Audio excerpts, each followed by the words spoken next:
On a bitter winter morning in a small-town garage, a young mechanic with a limp walked in, silently enduring the jeers of his coworkers. All he wanted was to work hard and earn enough to buy medicine for his mother. Then, out of nowhere, a drenched man burst through the door, his car dead, his voice trembling with desperation. No one moved. No one cared. Until the young mechanic stepped forward, fixed the car for free, and lost his job because of it. But the next morning, an unexpected email arrived, revealing a truth that would change his life forever. Before we continue, tell us what time it is and where you're watching from, subscribe and hype, because tomorrow I've got something extra special for you.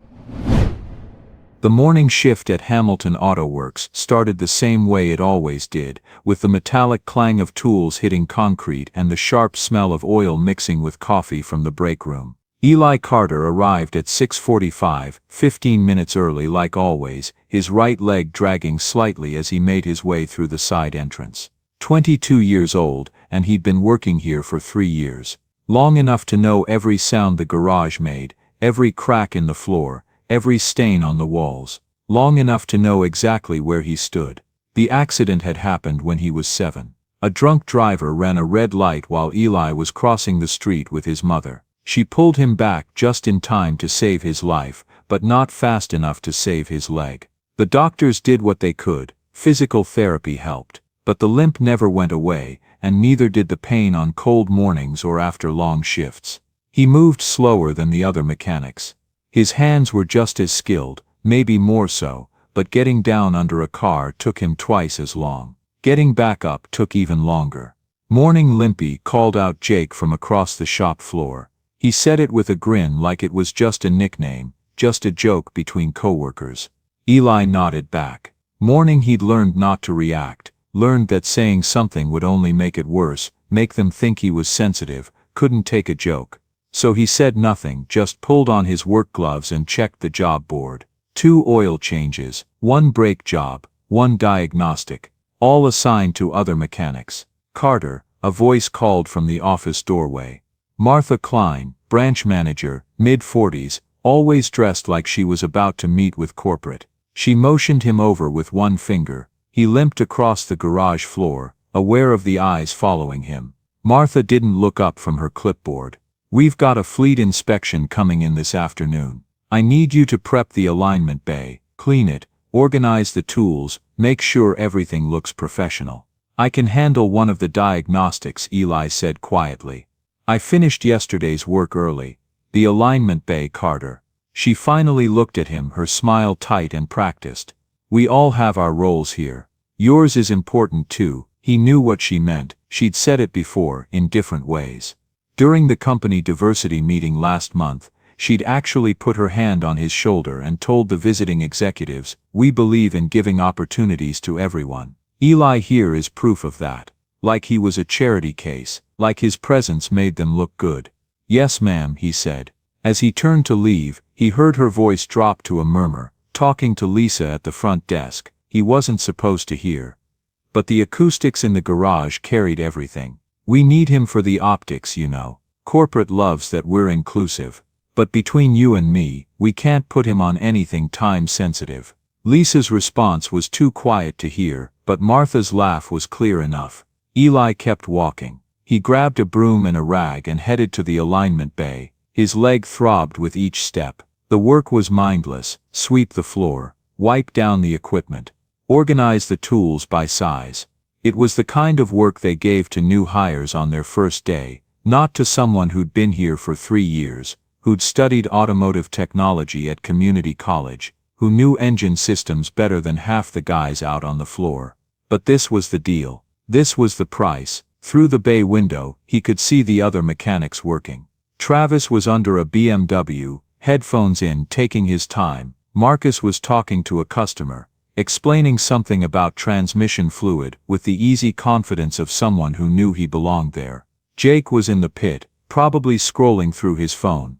They were younger than Eli, hired after him. They made more per hour. They got the complex jobs, the ones that paid commission. He didn't hate them for it. Not really. They were just doing their jobs, just living their lives.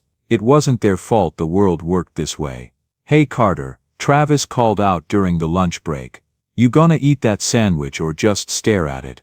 Eli looked down, his lunch peanut butter and jelly on white bread, same as always, sat untouched in his lap. He was sitting on the curb outside, away from the break room where everyone else gathered. Just thinking, he said. About what? How to walk faster. Jake laughed at his own joke. A few others joined in.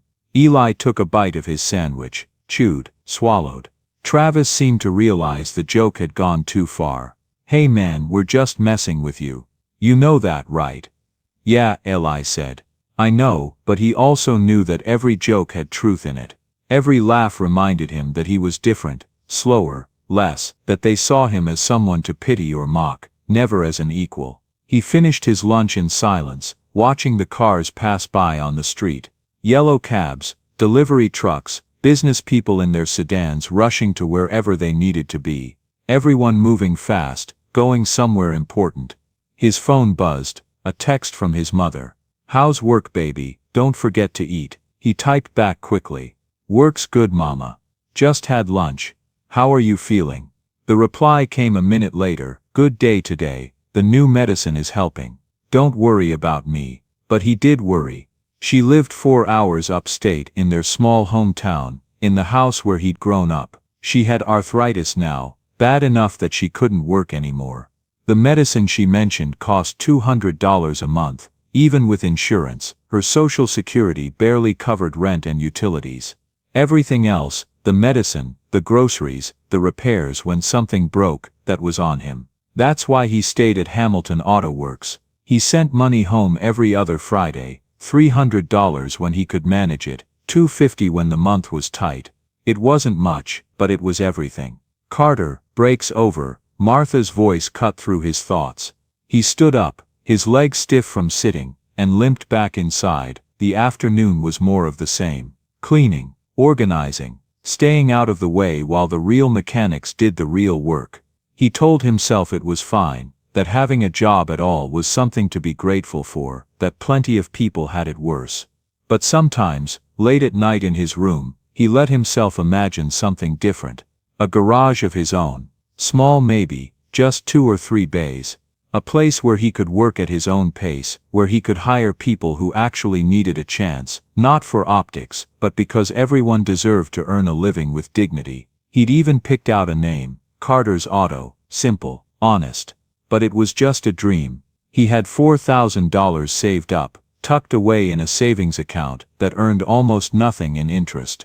To open even a small garage, he'd need at least $50,000 for equipment, rent, insurance, permits. It would take him years, maybe decades, maybe never. Hey Eli. He looked up. Marcus was standing there, holding a wrench, his expression almost apologetic. Yeah? Listen, about the jokes and stuff, we don't mean anything by it. You know that, right? Eli nodded. I know. It's just you're good at what you do. Really good. I've seen the work you do on your own time, the way you diagnose problems. You should be out here with us, not cleaning bays. Thanks, Eli said. He meant it. Marcus was decent, kinder than most. Have you ever talked to Martha about it? About getting real assignments? Yeah, she says I'm valuable where I am. Marcus shook his head. That's messed up, man. It is what it is, doesn't have to be. But they both knew it did. Marcus went back to his bay, and Eli went back to organizing tools that were already organized. By the time 6 o'clock came around, his leg was screaming. He'd been on his feet for 10 hours, and the old injury always got worse when he was tired. He clocked out, waved goodbye to no one in particular, and stepped out into the Manhattan evening.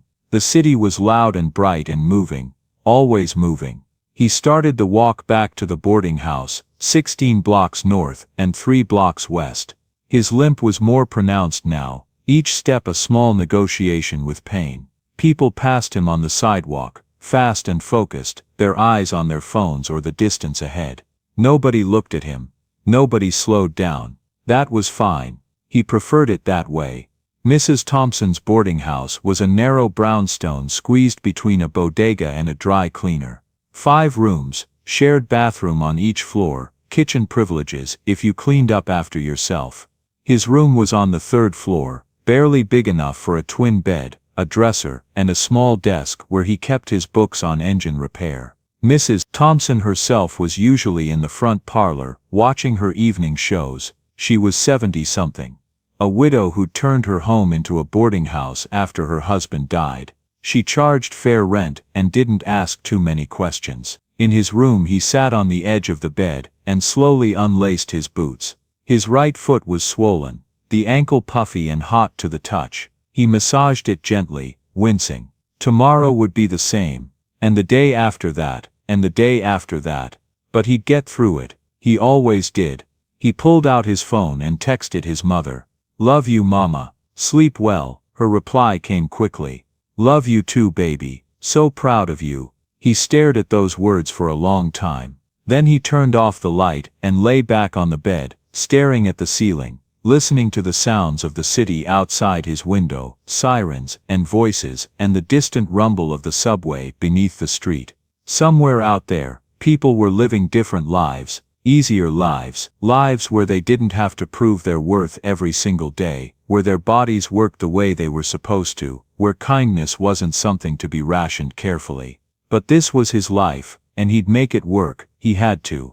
The rain started just after 8 in the morning. Light at first, then steady. By 9, it was coming down hard enough to turn the street outside Hamilton Auto Works into a river of gray water and oil slicks. Eli was in the back, rotating tires on a Honda that had been sitting for 2 days. Slow work, methodical, the kind that didn't require him to move much. His leg was better today, not good, but better. The bell above the front entrance chimed. Through the bay door, he could see a man stepping into the waiting area, shaking rain from his coat. Mid-50s, maybe older, wearing a gray windbreaker and jeans. His hair was wet and pushed back from his face, and he moved with the kind of hurried energy that came from genuine worry. Lisa was at the front desk, typing something on her computer. She barely looked up. The man approached the counter. "Excuse me, I need help. My car, it died about 2 blocks from here. I tried to restart it, but nothing's working." Lisa held up one finger without looking at him. Finished typing. Then glanced up with a practiced smile that didn't reach her eyes. "Do you have an appointment?" "No, I was just driving and it stopped. I really need to get it running. My daughter, she's at Mount Sinai, He stopped, collected himself. "It's urgent, please. Sir, we work by appointment. If you want to schedule something, our next available slot is Thursday afternoon." "Thursday, that's 4 days from now." "Yes sir. We're very busy. Can't someone just take a look? I'll pay whatever you need. I just need to get to the hospital." "I was trying to get to the hospital. My daughter, she's sick, and I need to get there, but my phone is dead, and I can't call for a ride, and there's no cabs." And he stopped, took a breath. Lisa's smile went flat. "Sir, I understand you're in a difficult situation, but we have a system. If we made exceptions for everyone, we'd have chaos." From the garage floor, Eli could hear every word. The man's voice had that edge to it, the kind that came from fear, not anger. He was desperate. Travis and Jake were by the coffee machine, half listening. Jake smirked. "Another guy who thinks his emergency is our problem." Travis shrugged. "Lisa'll send him away. She always does." Martha emerged from her office, drawn by the raised voices. She sized up the situation in a glance. Rumpled man in cheap coat, no appointment, probably no money, and stepped in. "Sir, I'm the manager here. As my colleague explained, we can't take walk-ins today. There's a mechanic shop about 6 blocks south. They might be able to help you." 6 blocks, in this rain, I can barely. The man caught himself again. "Look, I don't need much. Just someone to tell me what's wrong. 5 minutes, that's all. That's not how we operate." "I'm sorry." She wasn't sorry. Eli could tell. He'd heard that tone before, polite enough to avoid confrontation, cold enough to make the rejection clear. The man stood there for a moment, soaked and shaking slightly. Then he nodded, turned, and pushed back out into the rain. Lisa went back to her computer. Martha returned to her office. Travis and Jake resumed their conversation. Eli set down his wrench. His leg protested as he stood, but he ignored it. He walked, limped across the garage floor, past the break room toward the front entrance. "Carter, where are you going?" Martha called out. "That Honda needs to be done by 11. He didn't answer. He pushed through the door into the rain. The man was standing on the sidewalk, staring at his phone, rain streaming down his face. He looked lost. "Sir," Eli called out. The man turned. "Where's your car?" "What? Your car? Where is it?" "2 blocks east, corner of 33rd. "But they said." "I'll take a look." "They said they can't help without an appointment." "I know what they said." Eli pulled his hood up. "But I can still take a look." "Come on." They walked together through the rain, neither speaking. The man kept glancing at Eli, confusion and hope mixed on his face. "You work there?" "Yeah." "Won't you get in trouble?" "Maybe." "Probably." Eli's leg was already aching from the wet cold. "But let's see what's wrong first." The car was a Volvo sedan, maybe 20 years old, parked halfway into a loading zone. The man unlocked it and popped the hood. Eli leaned in, rain dripping off his hood onto the engine block. He checked the battery terminals. Clean. He checked the fuel line. Clear. Then he saw it. The serpentine belt, snapped clean through, hanging loose like a broken promise. "It's your belt," Eli said. "The serpentine belt. It drives your alternator, your power steering, your AC. Without it, the engine won't run. Can you fix it?" "Not here. Not without the parts. But," he thought for a moment, "I can put on a temporary fix, get you running long enough to drive to the hospital. It won't last more than a day or two, but it'll get you there." "Really? Wait here."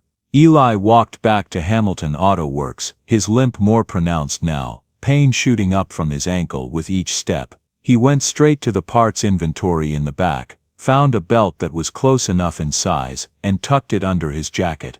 Martha was on the phone in her office. Travis and Jake were working, not paying attention. Lisa was helping a customer. He slipped back out into the rain. It took him 20 minutes, working in the cold and wet, his hands slippery and numb. The belt wasn't a perfect fit, but he made it work, tightening it as much as he could, routing it through the pulleys with the kind of care that came from years of practice. The man stood there the whole time, holding an umbrella over Eli's head. "Try it now," Eli said finally, stepping back. The man got in and turned the key. The engine coughed, sputtered, then caught. It ran rough, but it ran. He stepped back out, his face breaking into the first smile Eli had seen. "Thank you, God, thank you. How much do I owe you?" "Nothing." "No, please let me. You need to get to your daughter. Go." The man reached for his wallet anyway, but Eli held up a hand. "Just drive safe, and get that belt replaced properly as soon as you can." "I will." The man paused. "What's your name?" "Eli Carter. Daniel Reeves." "I won't forget this, Eli." They shook hands. Then Daniel got in his car and pulled away, the engine rattling but running, disappearing into the rain and traffic. Eli stood there for a moment, soaked through, water running down his back, his leg throbbing. Then he turned and limped back to the garage. He knew what was coming. Martha was waiting for him just inside the door, arms crossed. "Where were you, helping that man with his car?" "The one without an appointment." "Yes, ma'am." "Did you take parts from our inventory?" He could lie, but he didn't. "Yes, ma'am."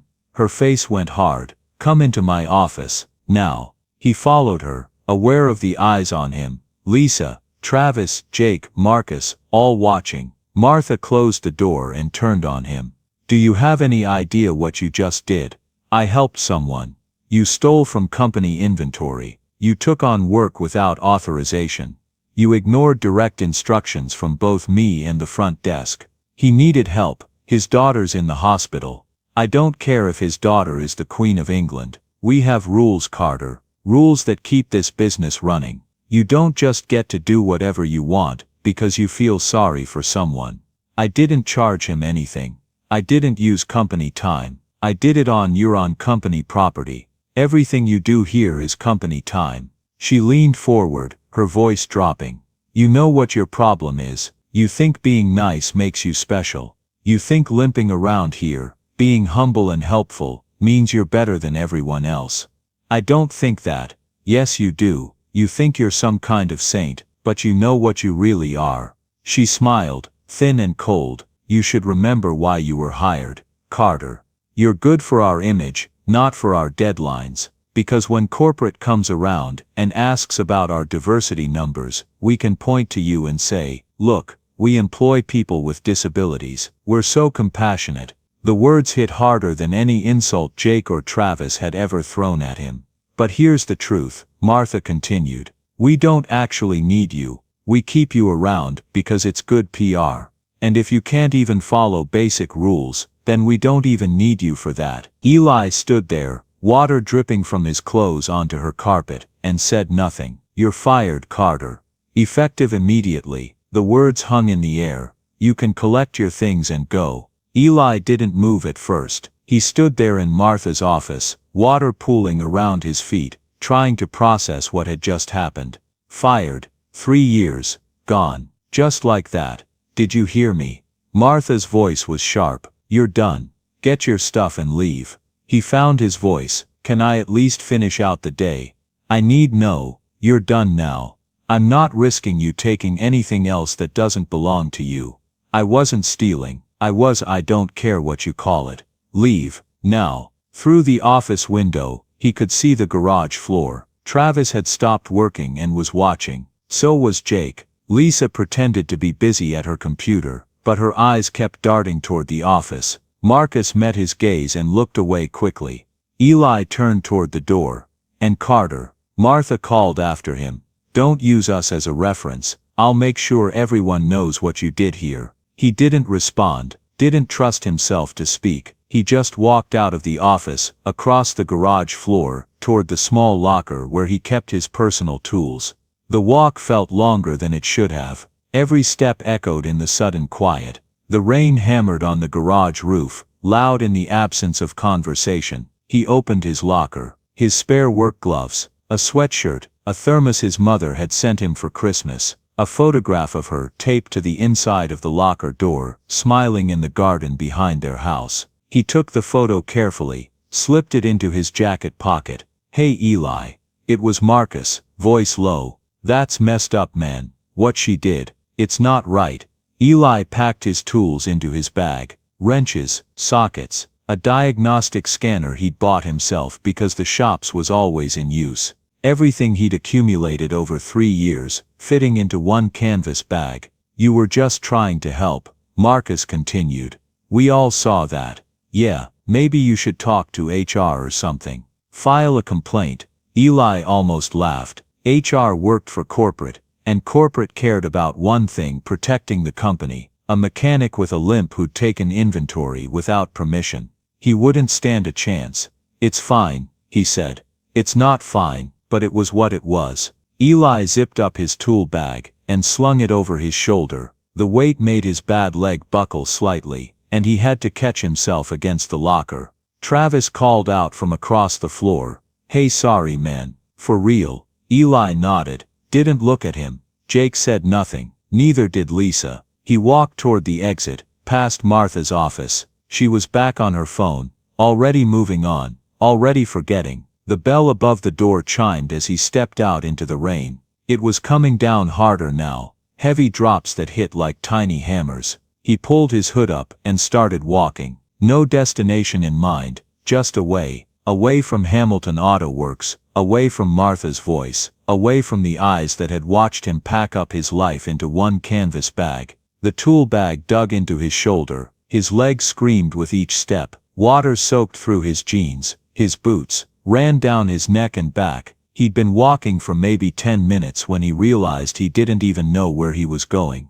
Home was the other direction, but he couldn't face that small room yet, couldn't sit there and think about what had just happened. So he kept walking. The streets were emptier in the rain, cars passed, spraying water, a few people hurried by under umbrellas, heads down, focused on getting wherever they needed to be. Nobody looked at him. He thought about his mother, thought about the text he'd have to send her eventually. Lost my job today, Mama. But don't worry, I'll find something else. She'd worry anyway. Of course she would. She'd offer to cut back on her medicine, tell him she didn't need it, that she was feeling better, and he'd have to lie and say he had savings, that they'd be fine, when the truth was his savings were about to become his grocery money, his rent money. The only thing standing between him and the street. A bus roared past close to the curb, and a wave of dirty water hit him full in the side. He stumbled, nearly went down, caught himself at the last second. His tool bag slipped from his shoulder and hit the sidewalk. The zipper, already old and worn, burst open. Tools scattered across the wet concrete, wrenches rolled into the gutter. His diagnostic scanner bounced and skidded, landing screen down in a puddle. Eli stood there, staring at the mess. Then he got down on his hands and knees and started picking things up. His hands were shaking. From the cold maybe, or from something else. Something that felt like anger, but also like grief, like the kind of tired that went all the way down to your bones. One of his wrenches had rolled down a storm drain. He could see it there just out of reach. He stretched his arm through the grate, fingers grasping, but it was too far down, gone. It was a good wrench too, 10mm, the most used size. His father had given it to him before he died, back when Eli was 16, and just starting to learn about cars. "You okay, son?" Eli looked up. An older black woman stood there, holding a large umbrella, her face concerned. She had kind eyes, the kind that had seen trouble before, and knew what it looked like. "I'm fine," he said. "Just dropped some things. Don't look fine to me." She held the umbrella over him, keeping the rain off while he gathered the rest of his tools. "You're soaked through. When's the last time you ate something?" "I'm okay, ma'am." "Really? Mum?" She didn't sound convinced. "I'm Mrs. Thompson. I live right over there." She pointed to a brownstone across the street. "You look like you could use some hot tea and a dry place to sit for a minute." "Mrs. Thompson." He looked up at her, recognizing her now through the rain.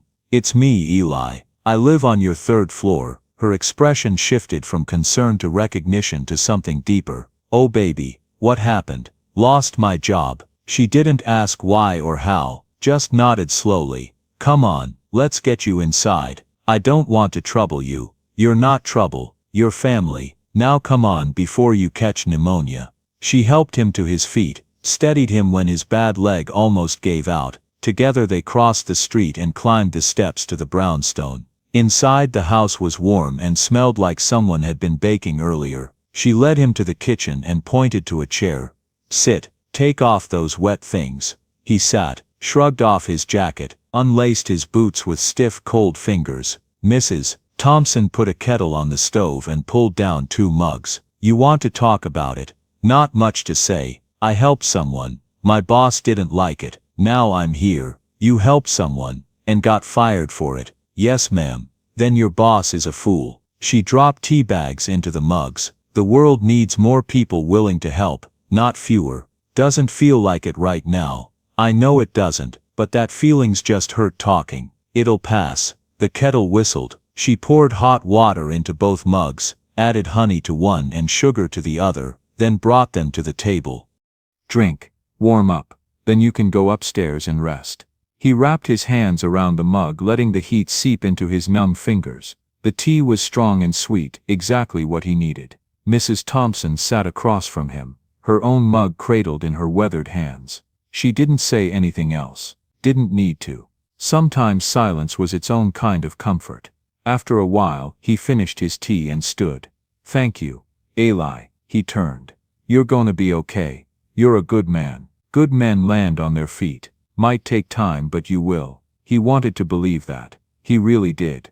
"Yes, ma'am." He climbed the stairs to the 3rd floor, each step an effort, his wet clothes heavy, his tool bag heavier. His room was exactly as he'd left it that morning. Neat, spare, everything in its place. He set down the bag, peeled off his wet clothes and sat on the edge of the bed in just his boxers and t-shirt. His phone was in his jacket pocket. He pulled it out. 1 missed call. Voicemail. He played it. "Mr. Carter, this is Daniel Reeves, the man you helped this morning. I wanted to thank you again. You probably saved my daughter's life. I made it to the hospital in time and, well, I'll explain more later, but I need to see you. Please call me back at this number. It's important." Eli saved the message and put the phone on the desk. Then he lay back on the bed and closed his eyes. The rain drummed against the window. The radiator hissed and clanked. Somewhere downstairs Mrs. Thompson's television murmured quietly. He thought about the man, Daniel Reeves, and his daughter in the hospital. Thought about the broken belt and the temporary fix and the way the engine had caught,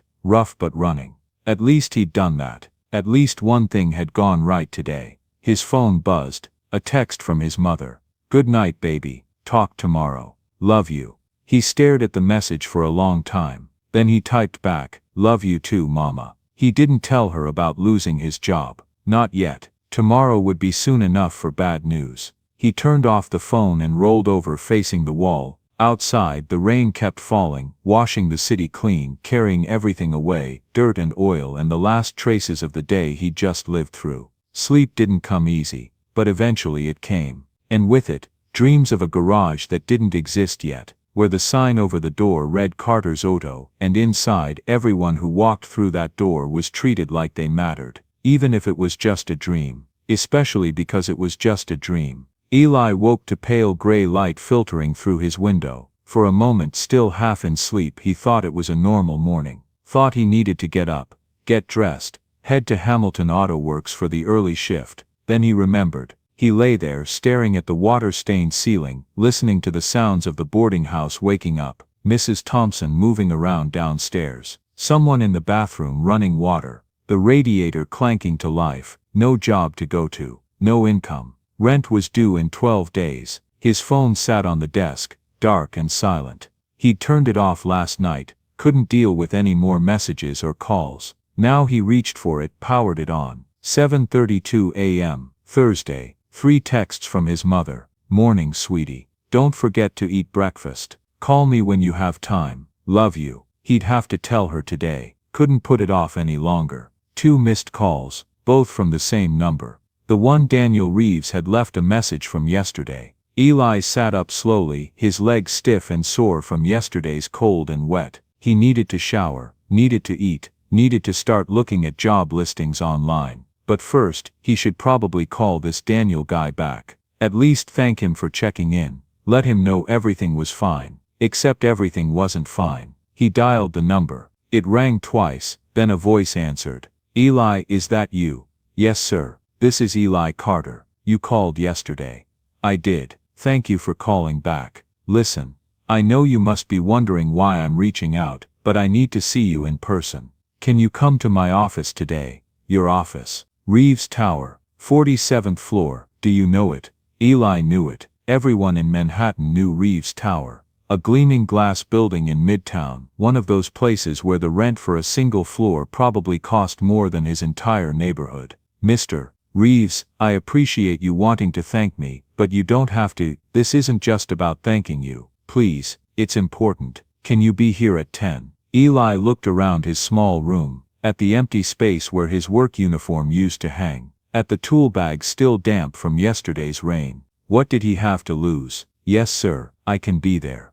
"Good. Come to the main desk and tell them you're meeting Daniel Reeves. They'll bring you up." "Okay." "And Eli, what you did yesterday, I meant what I said. You probably saved my daughter's life. I need you to understand that." The line went quiet for a moment. "See you at 10, Daniel said, and hung up. Eli sat there, phone in hand, trying to make sense of the conversation. Why would a man with an office in Reeves Tower need to see him? Just to say thank you. That didn't require meeting in person. You could send a thank you note for that. Maybe some money, unless there was something else. He showered quickly, careful not to use too much hot water. Mrs. Thompson didn't charge extra for utilities, but he tried to be mindful anyway. He dressed in the only nice clothes he owned, dark slacks and a button-up shirt, slightly wrinkled but clean. Downstairs, Mrs. Thompson was in the kitchen, scrambling eggs. "Morning, Eli. You want some breakfast?" "I'm okay, thank you." She gave him a look.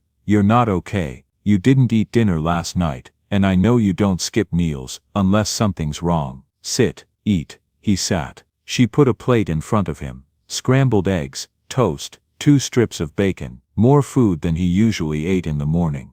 "Mrs. Thompson, you don't have to. I don't have to do anything. I want to. Now eat." He ate. The food was good, warm and filling. He hadn't realized how hungry he was until the first bite. "Where you headed today?" she asked, sitting across from him with her own plate. "Meeting someone." "Downtown. Job interview?" "I don't think so. Just a meeting." She studied him with those kind, knowing eyes. "You're gonna be all right, Eli. I've seen a lot of young people come through this house over the years. Some of them get knocked down and stay down. But you're the kind who gets back up." "How do you know?" "Because you're here. Because you didn't give up yesterday when you had every reason to." "That's how I know." He finished breakfast, thanked her and headed out. The subway was crowded with morning commuters. He stood near the door, holding the pole, watching the mix of people, business suits and construction workers and students and everyone in between, all packed together,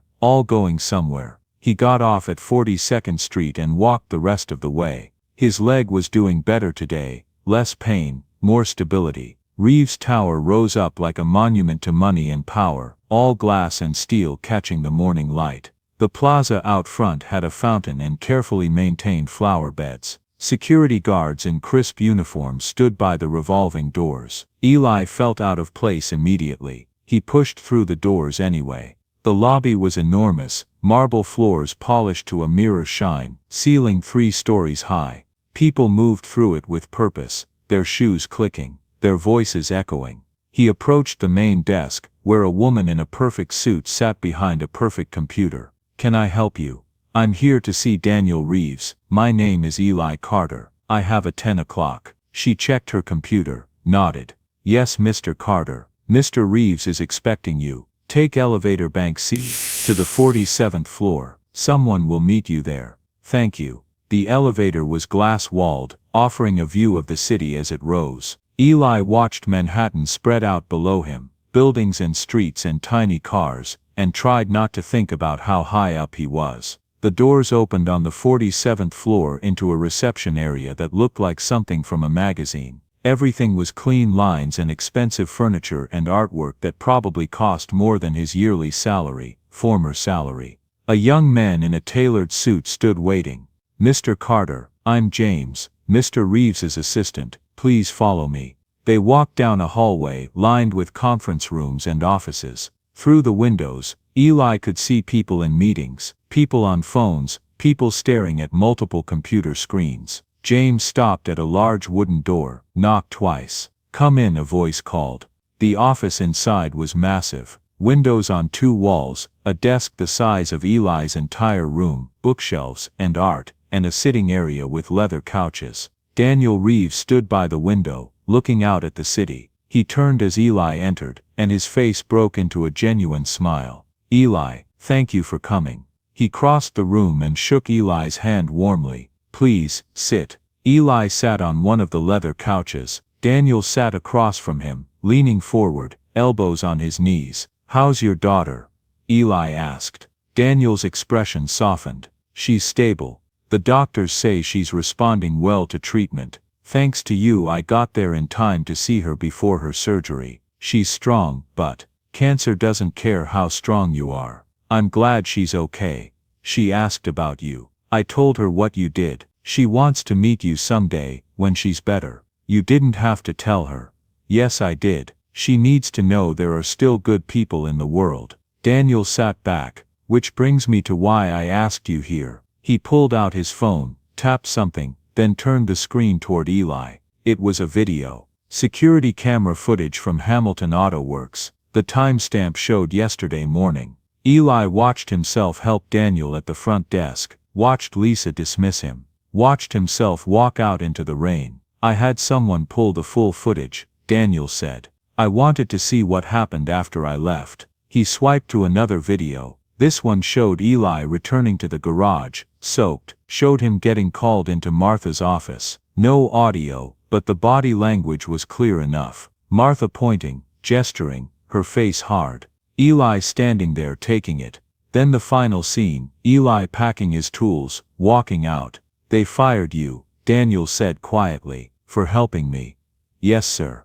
"Do you know who I am, Eli?" "Someone with an office on the 47th floor. Daniel smiled slightly. "Fair enough. My name is Daniel Reeves. I'm the chairman of Reeves Industrial Group." We manufacture automotive parts, engine components, electrical systems, brake assemblies. We supply parts to most of the major car companies in North America. He paused, his expression softening. Yesterday, I wasn't visiting as a chairman. I was just a father trying to reach his daughter's hospital in time. My car broke down, and I walked into Hamilton Auto Works because it was the closest shop I could find. He looked out the window for a moment before continuing. After you helped me, I started thinking about how I'd been treated before you stepped in, the dismissive attitude, the way they looked at me. I reviewed the security footage later and realized it wasn't just me, it's how they treat anyone who doesn't look like they can pay full price. He turned back to Eli. That's when I decided to dig deeper. What I saw confirmed every rumor I'd heard about bias and hypocrisy. And then there was you, the one person who helped without asking for anything in return. And what I saw, he shook his head, the way they dismissed me, the way they talked about me after I left. The cameras have audio, Eli. I heard what they said, and then I saw you. He pulled up another video. This one showed Eli walking out into the rain, despite everything, to help a stranger. You didn't know who I was, you had nothing to gain. In fact, you had everything to lose, and you lost it, but you helped anyway. Eli didn't know what to say.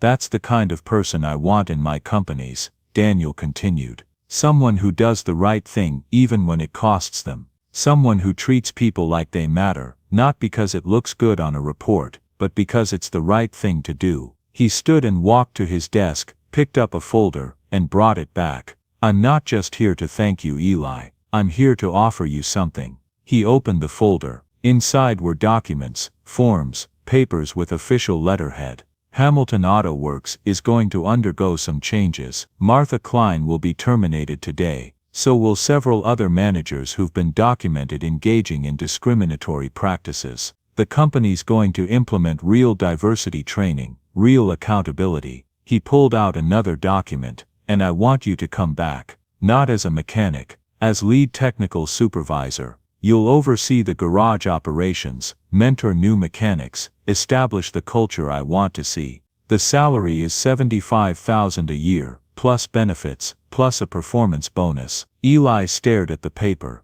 at the numbers that seemed impossible. $75,000. He made $32,000 at his old position. This was more than double. This was enough to move his mother to the city, get her better health care, maybe even start saving for that garage he'd dreamed about. I don't know what to say.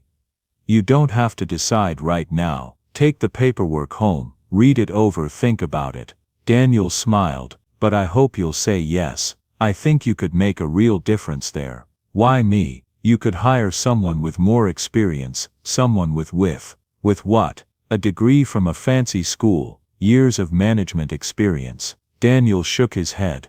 I've hired plenty of those people. They know how to do the job. But you know something more important. You know how to treat people with dignity. That's rarer than you think. Eli looked down at the papers in his hands, at the opportunity being offered to him. There's one more thing, Daniel said. He walked back to his desk and returned with something small, a business card. When you're ready, not now, but someday, when you're ready to open that garage you dream about, call me. I'd like to be your first investor. How did you? I do my research. I know you've been saving. I know you've been planning. I believe in backing people who have both the skill and the character to succeed. He held out the card. Think about it.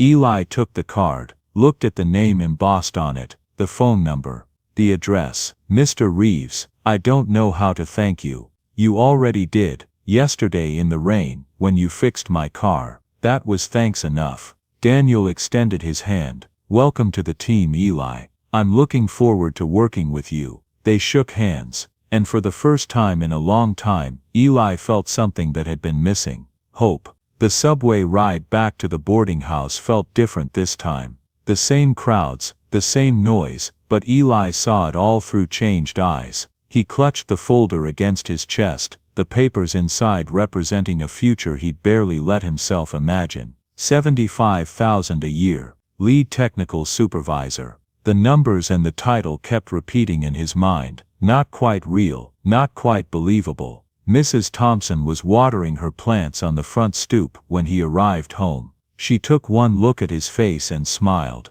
Good meeting, yeah. He couldn't quite keep the amazement out of his voice. Really good, told you. Good men land on their feet. In his room he spread the papers out on his small desk and read through them carefully. Employment contract, benefits package, company handbook, everything official, everything real. He picked up his phone and stared at it for a long moment.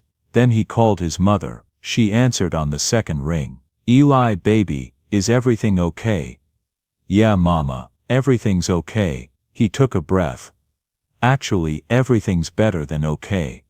What do you mean? I got a new job, a better job, a lot better. Oh, sweetheart, that's wonderful. Doing what? He told her everything. The man in the rain, the firing, the meeting at Reeves Tower, the offer. His mother listened without interrupting, and when he finished, there was silence on the line. Mama, I'm here, baby. Her voice caught. I'm just so proud of you. Your daddy would be so proud. I haven't done anything yet. Yes, you have. You helped someone who needed help. You did the right thing even when it cost you. That's everything, Eli.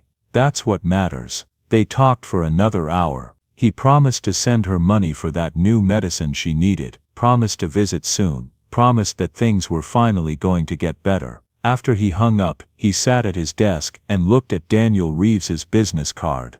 The one about investing in his future garage. It still seemed impossible, but maybe it wasn't. His phone buzzed. A text from an unknown number. This is Thomas Ellison, CEO of Hamilton Automotive Services. Mr. Reeves shared your contact information. We'd like you to start Monday if possible. Welcome to the team. Monday, 4 days away, 4 days to process everything that had happened. 4 days to prepare for a job that would change his entire life. He texted back, thank you, I'll be there Monday morning. That evening, he walked down to the corner store and bought ingredients for a real dinner, chicken, vegetables, rice. He brought it back and knocked on Mrs. Thompson's door. I'm making dinner tonight, he said. If you'd like to join me, she smiled. I'd be honored. They ate together in the boarding house's small dining room, and he told her the whole story. She listened and nodded, and occasionally shook her head in wonder. That's quite a turnaround, she said. Yesterday you were at rock bottom, today you're on top of the world. I don't know about on top of the world. Close enough. She reached across and patted his hand. You deserve this, Eli. Don't you doubt that for a second. That night, he lay in bed and thought about Monday, about walking back into Hamilton Auto Works, not as the mechanic they'd tolerated, but as the person in charge. About setting new standards, new expectations, new rules, no more nicknames, no more casual cruelty disguised as jokes, no more keeping people around for optics while treating them like they didn't matter. He thought about Marcus, who'd been kind, about Travis, who'd apologized, about Jake, who probably wouldn't like the changes, about Lisa at the front desk, who'd dismissed Daniel Reeves without a second thought. Things were going to be different. He'd make sure of it. Sleep came easier that night, and when it came, he dreamed of that garage again, Carter's Auto. But this time, it wasn't just a dream. This time, it had a foundation, a beginning, a chance. Monday morning, Eli stood outside Hamilton Auto Works at 6:15, 45 minutes before his official start time. The building looked the same gray concrete, same metal door, same sign hanging above the entrance. But everything felt different. He was different. He wore new clothes, slacks, and a button-up shirt that actually fit, bought over the weekend, with part of the signing bonus Daniel Reeves had insisted he take. His tool bag was freshly organized, the missing wrench replaced. His legs still hurt on cold mornings, that hadn't changed. But somehow it bothered him less today. He pushed through the door. The garage was empty except for Marcus, who was already at his station, prepping for the day. He looked up when Eli entered, did a double take. Eli, what are you doing here? Working. But Martha said, Martha doesn't work here anymore. Marcus set down his wrench slowly. What? Things are changing, Marcus, starting today. Before Marcus could respond, the front door opened again. Thomas Ellison walked in, followed by someone from HR, a woman in a suit carrying a tablet. Good morning, Ellison said. He had the kind of voice that commanded attention without being loud. Are you Eli Carter? Yes, sir. Good. Walk with me. They moved through the garage to Martha's old office, except it wasn't Martha's anymore. Someone had already cleaned it out. The photos were gone, the personal items removed, leaving just a desk and chair and filing cabinet. This is your office now, Ellison said. You'll want to set it up however you like, make it yours. Eli nodded, still taking it in. The rest of the staff will arrive within the hour. I'm going to introduce you, explain the changes. But first, I need you to understand something. Ellison's expression was serious. What happened to you last week was unacceptable. The way you were treated was unacceptable. And it's going to stop. Not just here, but at all our locations. Yes, sir. Martha Klein was terminated for cause. We're reviewing several other employees' conduct as well. The culture here has been toxic, and we're going to fix it. He paused. But I can't do that alone. I need you to help me. Can you do that? I can try. That's all I ask. Ellison glanced at the HR representative. Rebecca here will help you understand your new responsibilities. Take the morning to get oriented. Then we'll have a staff meeting at noon. The next few hours were a blur of information, policies, procedures, responsibilities. Eli tried to absorb it all, but his mind kept drifting to the staff meeting. To facing everyone who'd worked alongside him, who'd witnessed his firing, who probably thought he'd never come back. By 11:30 the garage was full. Regular Monday morning activity, cars being serviced, customers waiting, coffee brewing in the break room.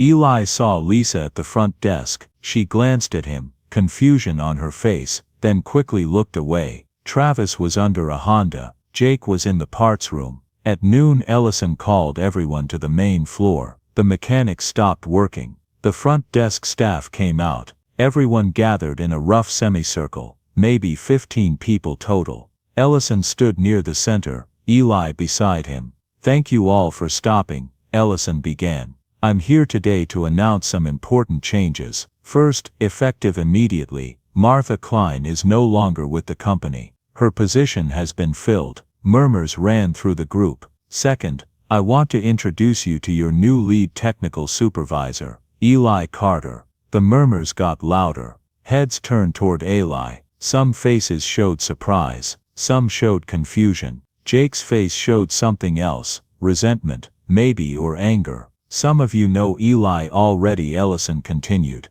He worked here as a mechanic until last week. He was let go for helping a customer in need, which was the wrong decision. We're correcting that decision and promoting him to a leadership position.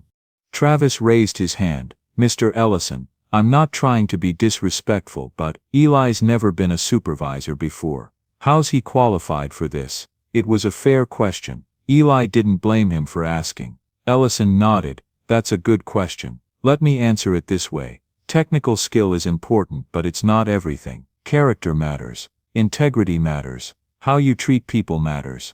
Last week Eli demonstrated all of those qualities when he helped a customer that the rest of you turned away. He lost his job for it. That tells me he's exactly the kind of person who should be leading this team. He turned to Eli. You want to say something? Eli hadn't prepared a speech, hadn't thought about what he'd say. But looking at these faces, some friendly, some neutral, some hostile, he knew he had to try. I'm not going to pretend I know everything, he started. I don't. I'm still learning. But I do know this.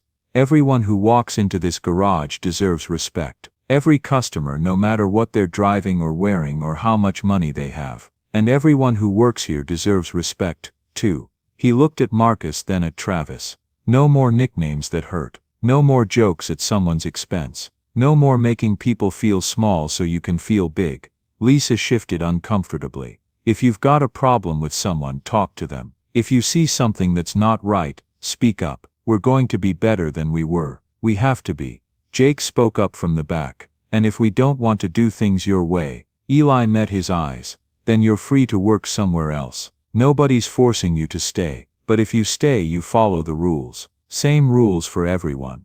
Even you, especially me. Ellison stepped forward.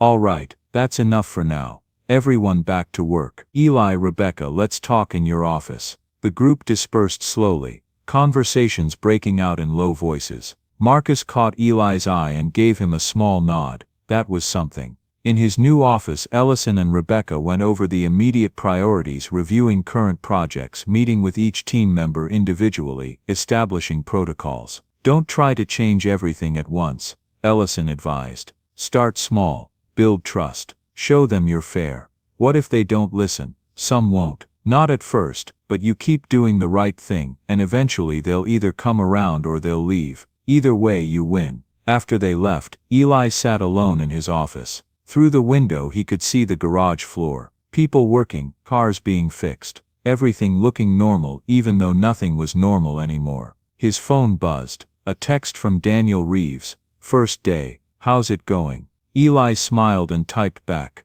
Ask me again at the end of the week. Fair enough. Remember you're there because you earned it. Don't doubt yourself. He set the phone down and looked at the photograph he'd brought from home. His mother smiling in her garden. He'd taped it to the corner of his desk. Then he stood up, took a breath and walked out onto the garage floor.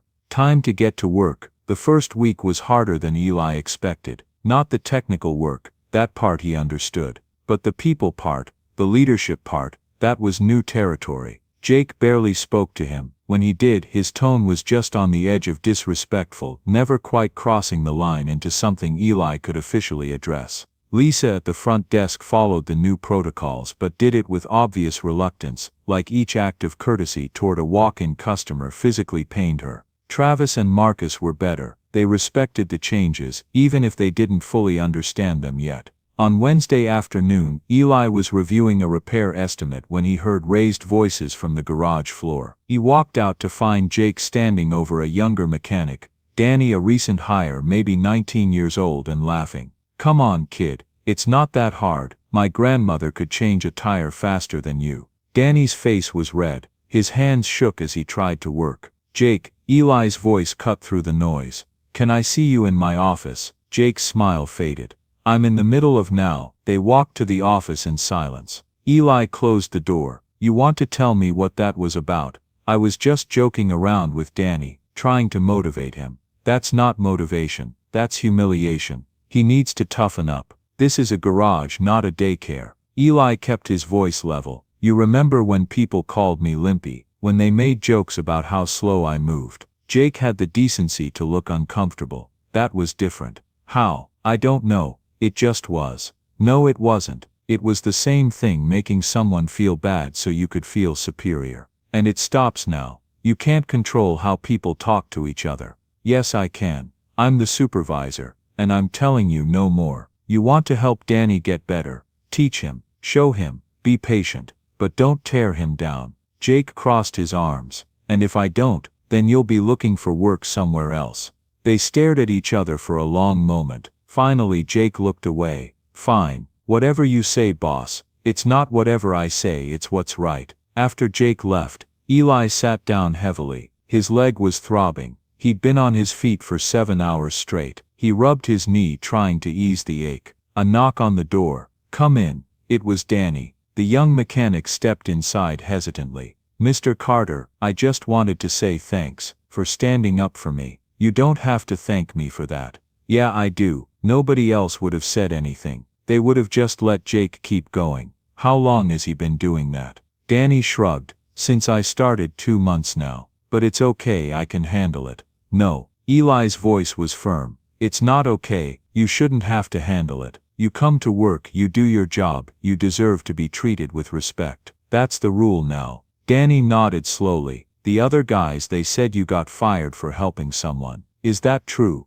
Yeah. And now you're back as the supervisor. Yeah, that's pretty cool. Danny smiled. If you need anything, just let me know. I got your back. After he left, Eli allowed himself a small smile. One person at a time. That's how you changed things. On Friday a customer came in, an older woman driving a beat-up Chevy. The car was making a terrible noise and she looked worried. Eli watched from his office as Lisa checked her in. The interaction was polite, professional. Lisa scheduled the diagnostic and explained the process clearly. Progress. Eli took the job himself, spent an hour going through the car, checking systems, listening to that awful grinding sound coming from somewhere in the front end. Finally found it wheel bearing, completely shot, dangerous to drive on. The repair would cost about $400. He walked back inside to find the woman in the waiting area, nervously checking her phone. "Ma'am, I found the problem." She looked up.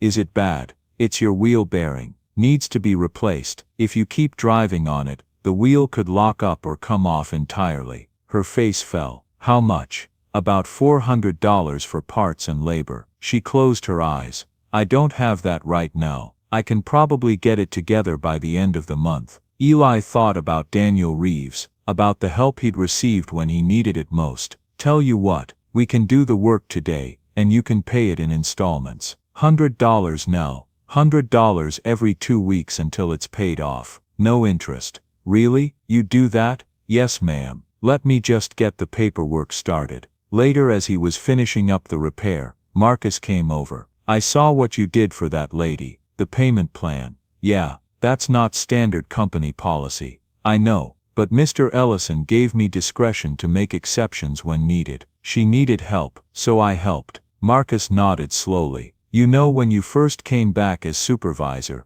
I thought maybe it was just politics or something. Affirmative action kind of thing. But I was wrong. You actually care." "About what?" "About people. About doing the job right. About this place being what it's supposed to be. That's the only reason I'm here." "I know that now." Marcus held out his hand. "For what it's worth, I'm glad you're the one in charge." They shook hands. That evening, as Eli was locking up, Thomas Ellison appeared. "How was your first week?" "Challenging." "Good. Different." "I've been getting reports. The team's adjusting, some faster than others. Jake's going to be a problem." "We expected that. Keep documenting. If he can't get with the program, we'll make a change." Ellison paused. "Daniel Reeves asked about you. I told him you're doing exactly what we hoped you'd do. I'm just trying to do the job right. That's more than most people do." Ellison handed him an envelope. "Your first paycheck. Direct deposit will start next pay period,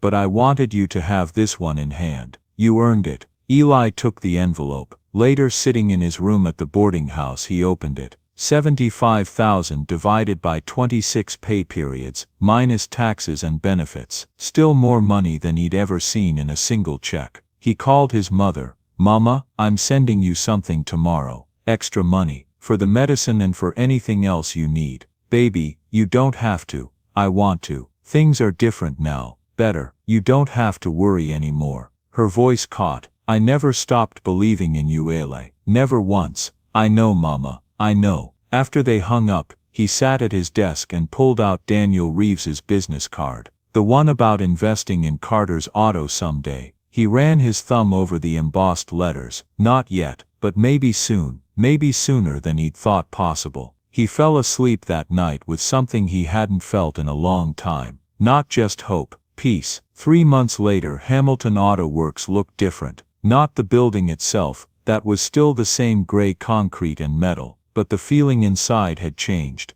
The atmosphere, the way people talked to each other. Danny had gotten better at his job, faster and more confident. Marcus had been promoted to senior technician. Even Travis seemed happier, joking around but never at anyone's expense. Jake had quit after 5 weeks. Turned in his resignation with a lecture about how the garage had gone soft and how real mechanics didn't need all these rules. Eli had wished him well, and meant it. Lisa had surprised everyone. After a few weeks of following the new protocols mechanically, something had shifted. One day Eli overheard her on the phone with a customer who was worried about costs, and her voice was genuinely kind as she explained payment options. When she hung up, she'd caught him watching and shrugged. "Turns out it doesn't actually kill you to be nice to people." Now it was a Tuesday afternoon in early May, and Eli was in his office when Thomas Ellison arrived with Daniel Reeves. "Gentlemen." Eli stood, shook their hands. "This is unexpected.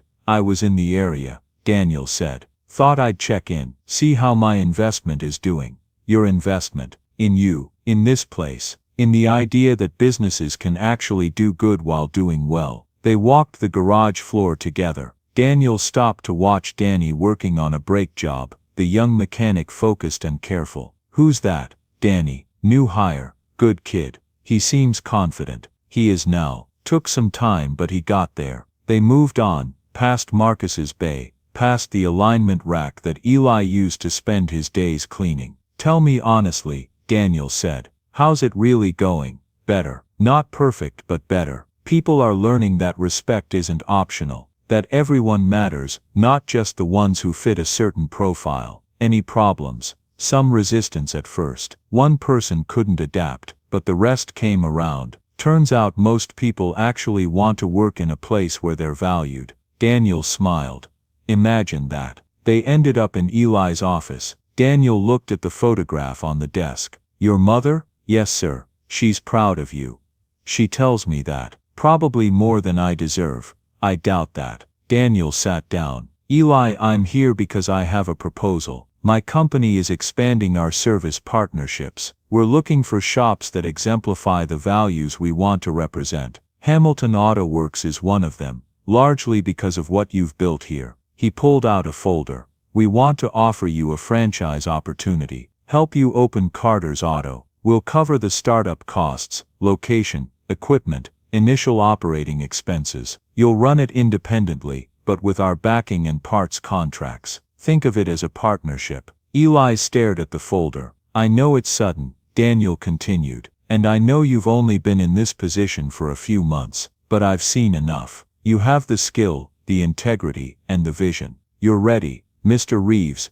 I don't know what to say. Say you'll think about it. Read through the proposal. Talk to your mother. Take your time. But know that when you're ready the opportunity is there." After they left, Eli sat alone with the folder. Inside were business plans, financial projections, location options, everything he dreamed about, laid out in official documents with official numbers. Carter's Auto could be real. That evening he walked to Mrs. Thompson's kitchen and showed her the papers. She read through them slowly, her reading glasses perched on her nose. "Well," she said finally, "looks like you're going to need a bigger room." He laughed. "Maybe, if I do this." "What do you mean if?" "Of course you're going to do this. This is what you've been working toward. It's scary. What if I fail?" "Then you fail. But at least you tried. That's more than most people can say." She took off her glasses and looked at him seriously. "You know what I've learned in 73 years, Eli.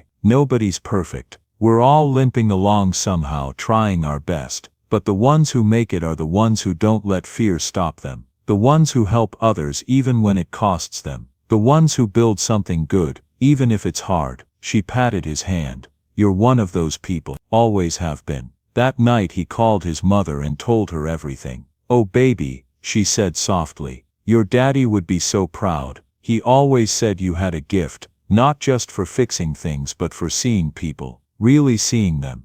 "I'm scared, Mama." "Good. Means you care. Means it matters." She paused. "You remember what I told you after the accident, when you were in the hospital and thought your whole life was over? You said the world needs people who know what it's like to struggle." That's right, because those are the people who don't forget, who don't get comfortable and stop caring. You've struggled, baby. You know what it feels like to be overlooked, dismissed, counted out. Now you get to make sure nobody else feels that way. That's a gift. He wiped his eyes. "I love you, Mama. Love you too. Now go build that garage. And when it opens I want to be the first one there." 2 months later, on a warm July morning, Eli stood in front of a small garage in Queens. 2 bays, a small office, a waiting area with comfortable chairs and fresh coffee. Above the door, a new sign, Carter's Auto. The grand opening was simple. Mrs. Thompson came, wearing her best dress. Daniel Reeves came with his daughter Emma, now in remission and smiling. Thomas Ellison came, Marcus came, Danny came, even Lisa came. Eli's mother was there, standing proud beside her son, taking pictures with her phone. "Say a few words," Daniel encouraged. Eli looked at the small crowd, at the garage behind him, at the sign with his name on it. "I don't have a big speech prepared," he started. "But I want to say this, This place exists because people helped me when I needed it. Because someone saw something in me that I didn't see in myself. Because I learned that you don't have to be perfect to do something good.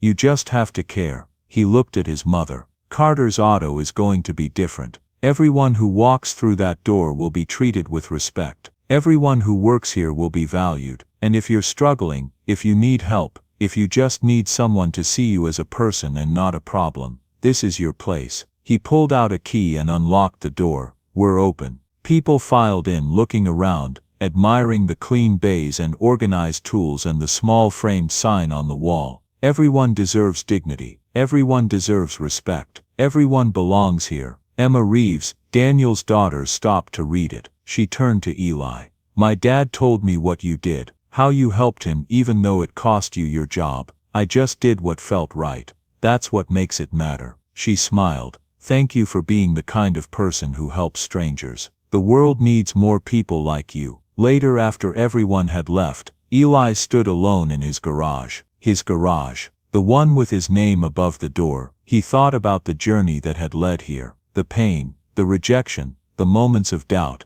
the kindness of Mrs. Thompson, the opportunity from Daniel Reeves, the support of his mother. His legs still hurt sometimes. That hadn't changed. Probably never would, but he'd learned something important. Imperfection wasn't weakness. It was just being human. And being human, flawed, struggling, but still trying, that was enough. More than enough. He turned off the lights and locked up for the night. Tomorrow his first customers would arrive. Tomorrow the real work would begin. But tonight, standing in the parking lot under the stars, looking up at the sign that read Carter's Auto, Eli allowed himself a moment of pure, uncomplicated joy. He'd made it, not despite his struggles but because of them. And that made all the difference. Did something. He didn't save Zoe, she saved him. She taught him that love isn't complicated. It's simple. It's showing up. It's staying. Dad, Zoe said, can we stay out here a little longer? We can stay as long as you want. So they did. Until the sun touched the horizon.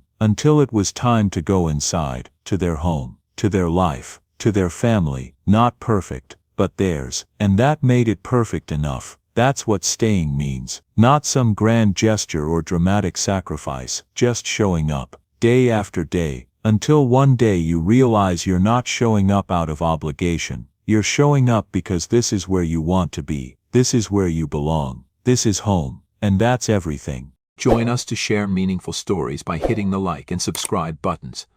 Don't forget to turn on the notification bell to start your day with profound lessons and heartfelt empathy.